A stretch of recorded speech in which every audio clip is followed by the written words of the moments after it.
5 अगस्त 1998 पाकिस्तान के एक छोटे से गांव में एक लड़का पैदा होता है जो कि लाड़काना के करीब पाया जाता है। इस लड़के के ख्वाब बहुत बड़े थे, लेकिन इसके हालात इसका साथ नहीं दे सकते थे क्योंकि ये लड़का एक लोअर क्लास फैमिली में पैदा हुआ था। इसका ख्वाब था एक क्रिकेटर बनना, लेकिन इसके पास क्रिकेट खेलने के लिए जो शूज होते हैं उसे खरीदने के भी पैसे नहीं थे। फिर इसी तरह ये लड़का अपने शौक को किसी बड़ी जगह नहीं दिखा पाता, बस खुद ही दोस्तों के साथ विलेज में खेलता रहता है। इस लड़के के फादर क्रिकेट के बहुत खिलाफ थे, वो ये नहीं चाहते थे कि ये क्रिकेट खेले, इसीलिए इनके फादर ने 10th के बाद इन्हें भी अपने साथ काम पर लगा लिया। फिर इस लड़के ने अपने फादर के साथ 2 साल काम किया घर की जरूरियात पूरी करने के लिए, लेकिन साथ ही अपने शौक यानी क्रिकेट को भी जारी रखा अपने फादर से छुपकर। फिर 2 साल बाद इसे ट्रायल्स के बारे में पता चलता है और ये लड़का PSL के ट्रायल्स के लिए अपने विलेज से निकलकर अपने फादर से छुपकर वहां पहुंच जाता है जहां ट्रायल्स हो रहे थे। ट्रायल्स के लिए कुछ चीजें इम्पोर्टेंट होती हैं जैसे कि शूज और किट वगैरह, लेकिन इस लड़के के पास दोनों ही नहीं थी, लेकिन था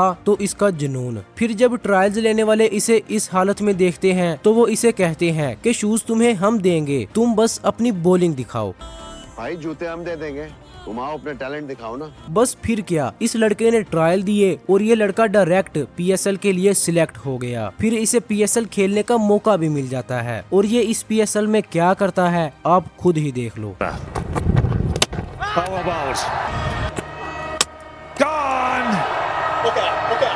अब तो आपको भी पता चल ही गया होगा कि मैं किसके बारे में बात कर रहा हूँ, शाहनवाज धानी की। धानी जिस तरह से 2021 में आए थे ऐसा लग रहा था कि एक टाइम पर ये पाकिस्तान के अटैक बॉलर भी बन सकते हैं, बट 2022 के बाद धानी ऐसे गायब हुए जैसे कि वो एग्जिस्ट ही ना करते हों। मींस के 2022 के बाद धानी को पाकिस्तान के लिए खेलते हुए कभी भी नहीं देखा गया, जो कि बहुत हैरानी वाली बात है। बट इससे भी ज्यादा सोचने वाली बात ये है कि कोई इनके बारे में बात क्यों नहीं कर रहा, शायद कोई नहीं चाहता कि इनका कमबैक हो पाए। सो आज हम ये जानेंगे कि कैसे 2022 के बाद इन्हें नजरअंदाज किया गया और अब 2025 में भी इन्हें इग्नोर ही किया जा रहा है, एंड क्या अब इनका कमबैक हो पाएगा।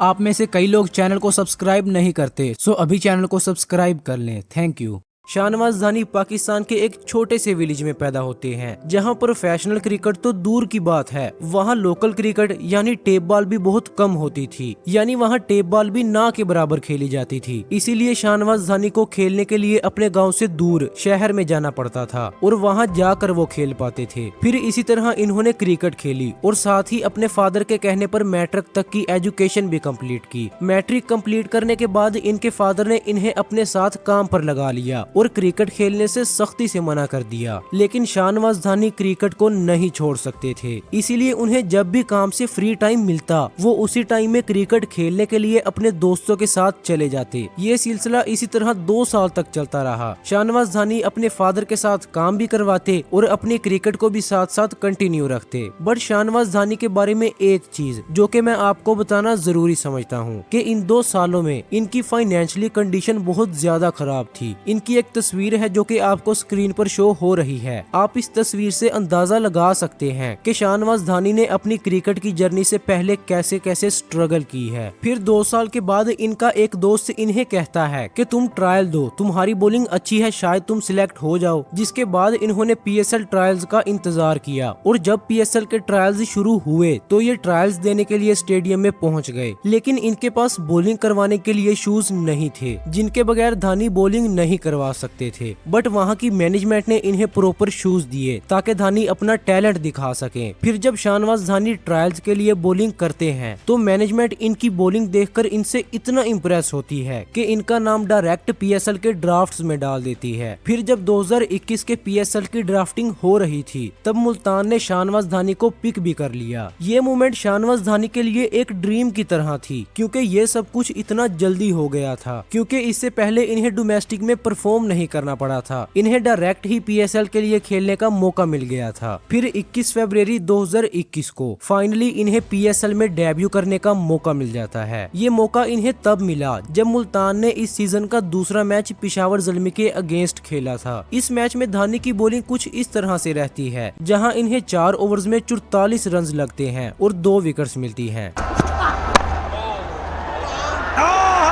celebration city. Here we go. यानी हम इसे एक ड्रीम डेब्यू तो बिल्कुल भी नहीं कह सकते, लेकिन हाँ ये एक एवरेज सी बॉलिंग थी, क्योंकि इन्हें 4 ओवर्स में 44 रन लग गए थे, जो कि 10 प्लस की इकोनॉमी है। फिर नेक्स्ट मैच में भी ऐसा ही होता है, इन्हें 39 रन लगते हैं और 2 विकेट्स मिलती हैं, जो भी एवरेज बॉलिंग ही थी। फिर तीसरे मैच में भी 10 की इकोनॉमी और 2 विकेट्स। बट फोर्थ मैच में इन्होंने कुछ अच्छा परफॉर्म किया, लेकिन फोर्थ मैच में भी इनका इकोनॉमी रेट 10 से ऊपर ही था। इस मैच में इन्होंने 3 विकेट्स उड़ाई, लेकिन 11 के इकोनॉमी रेट को मेंटेन रखते हुए, यानी इन बॉलिंग फिगर्स को भी हम बहुत ही अच्छे बॉलिंग फिगर्स नहीं कह सकते। फिर नेक्स्ट मैच यानी शाहनवाज धानी का इस PSL का 5वां मैच, जो कि इन्होंने कराची के अगेंस्ट खेलना था। वहां इन्हें 4 ओवर्स में 46 रन पड़ गए और इस बार तो इन्हें कोई एक विकेट भी नहीं मिल पाई। इस मोमेंट पर आकर यहाँ अगर कोई भी नया बॉलर होता तो ऑब्वियसली उसका कॉन्फिडेंस लेवल बहुत हद तक नीचे गिर जाना था, लेकिन शाहनवाज धानी उनमें से नहीं थे। धानी ने इसी मोमेंट से खुद को और ज्यादा स्ट्रॉन्ग किया और अपने नेक्स्ट यानी 6th मैच में ऐसा कमबैक किया कि सब इनकी बॉलिंग देखते ही रह गए। इस मैच में इन्होंने 4 ओवर्स किए और 31 रन देकर 4 विकेट्स उड़ाई। साथ ही इस मैच में इन्हें PSL का पहला मैन ऑफ द मैच का अवार्ड भी मिला, जो कि इनकी इस PSL की पहली अचीवमेंट भी बनी। फिर ऐसी बॉलिंग के बाद धानी को बहुत सारा कॉन्फिडेंस मिला और बस वो इसके बाद नहीं रुके। इस मैच के बाद बैक टू बैक उनके ऐसे बॉलिंग फिगर्स आते रहे, जैसे कि 18 जून को लाहौर के अगेंस्ट सिर्फ 19 डिलीवरीज डालकर यानी 3.1 ओवर करके सिर्फ और सिर्फ 5 रन देकर 4 विकेट्स उड़ाना। That's gone up in the air. This is going to be the shortest stint of commentary ever. इसी तरह शाहनवाज धानी इस PSL में सबके फेवरेट प्लेयर रहे। इस सीजन में इन्होंने टोटली 11 मैचेस खेलकर 20 विकेट्स उड़ाई, जो कि इस PSL की सबसे ज्यादा विकेट्स थी एक सिंगल बॉलर के लिए। ओवरऑल धानी के लिए PSL का ये सीजन बहुत ही ज्यादा अच्छा रहा और जो फैंस को इनकी सबसे अच्छी चीज लगी थी वो इनका स्टाइल था। मतलब कि जब इन्हें किसी बैट्समैन की विकेट मिलती थी तो ये बहुत ही फनी तरीके से पूरे ग्राउंड में घूमते थे। Backed away too much on this occasion. Look out, he's going to tackle. Aleem, you're too slow, son. Aleem, what a character. Fans को इनकी ये सेलिब्रेशन बहुत ही पसंद आई। फिर PSL खेलने के 7 से 8 माह बाद इन्हें पाकिस्तान टीम की डेब्यू कैप भी मिल जाती है, जो कि इन्हें इसी साल 22 नवंबर को मिली थी T20 में डेब्यू करने के लिए। इनका T20 डेब्यू एवरेज ही रहा, न ज्यादा बुरा और ना ही ज्यादा अच्छा। T20 में अभी इन्होंने सिर्फ 2 मैचेस ही खेले थे कि इन्हें 2022 के एशिया कप खेलने का मौका मिल जाता है, जो कि धानी जैसे नए प्लेयर के लिए एक बहुत बड़ी अचीवमेंट थी। इस एशिया कप में इन्होंने 2 मैचेस खेले। पहला इंडिया के अगेंस्ट, जहां इन्होंने बॉलिंग तो ज्यादा हाईलाइटेड नहीं की, लेकिन इन्होंने बैट से फैंस को बहुत इम्प्रेस किया। That's gone over long on and by a long distance.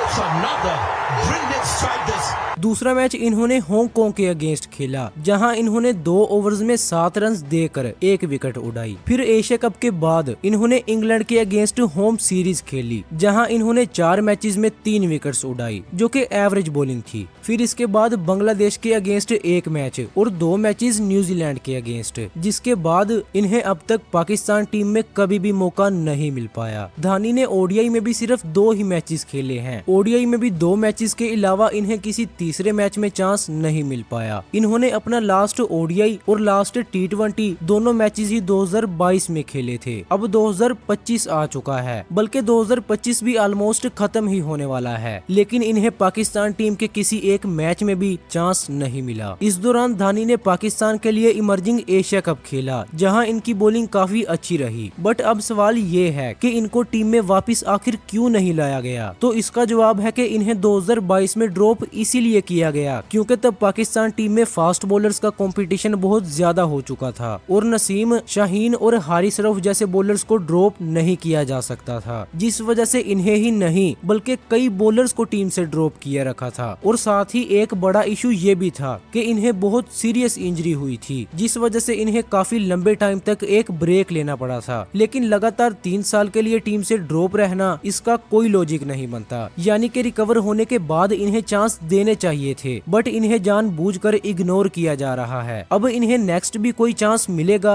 या नहीं इसका मुझे भी नहीं पता, बट मुझे इतना जरूर पता है कि इन्हें ड्रॉप नहीं करना चाहिए था। इन्हें चांस ना सही लेकिन टीम के साथ जरूर रखना चाहिए था, बट इन्हें टीम से बहुत दूर कर दिया गया और इनके साथ नाइंसाफी हुई। अब इनके टीम में चांसेस तब ही बन पाएंगे अगर इन्हें पीएसएल में मौका मिला और धानी ने अगेन पीएसएल 2021 वाली बॉलिंग की तो धानी वापस से नजरों में आ जाएंगे और इनका कमबैक हो पाएगा। आपका शाहनवाज धानी को लेकर क्या ओपिनियन है कमेंट्स में जरूर बताना। एंड अगर आपको क्रिकेट से रिलेटेड अपडेट्स जाननी होती हैं तो आप हमारा व्हाट्सएप चैनल ज्वाइन कर सकते हो, जहां मैं क्रिकेट से रिलेटेड अपडेट्स शेयर करता रहता हूं। एंड अगर आपको वीडियो अच्छी लगी हो तो वीडियो को लाइक और चैनल को सब्सक्राइब कर देना। Good bye.